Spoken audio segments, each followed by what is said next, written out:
বর্তমান বাজারে Redmi A4 নিম্নতম 5G মডেলের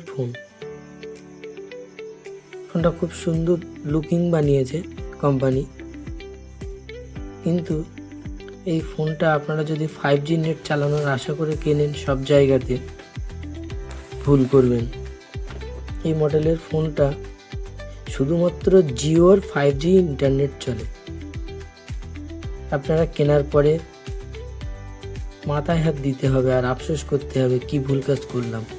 8GB র্যাম আছে, 64GB সেট মেমোরি, খুব সুন্দর ফিচার্স দিয়ে কোনো দোকানদার আপনাকে যদি বুঝিয়ে বিক্রি করে তো আপনার 5G চালানোর ইচ্ছাটাই চলে যাবে।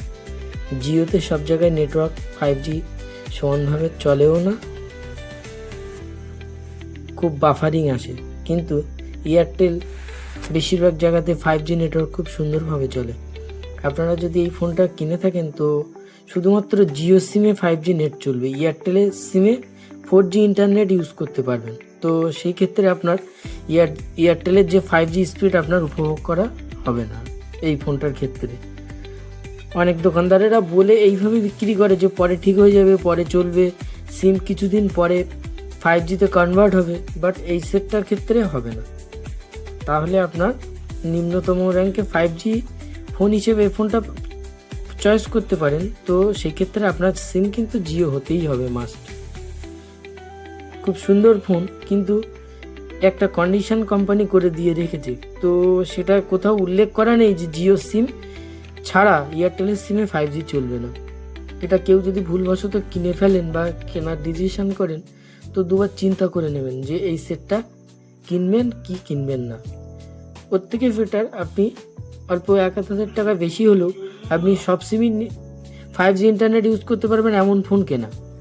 আমিও জানতাম না যে এই ফোনটাতে জিও ছাড়া এয়ারটেলের 5G ইন্টারনেট চলে না। অনেক সেটিংস অনেক ঘাঁটাঘাঁটি করে দেখলাম, সব লাস্ট বুঝলাম যে এটা একমাত্র জিওর জন্যই 5G ইনবিল্ড। এয়ারটেল 5G চলছে না, এটা একটা কন্ডিশনও আছে। তো সেই বিষয়ে আমি পরে আরেকদিন একটা ভিডিওতে আপনাদেরকে দেখাবো। এয়ারটেলে জিওর যে ভার্সানে 5G ইন্টারনেট আসে, তো এয়ারটেলের সেই সেটিংসটা নেই, নেটওয়ার্ক কোম্পানি থেকে যে 5G সেই সেটিংসটা নেই, সেই কারণের জন্য এই ফোনটাতে 5G চলে না।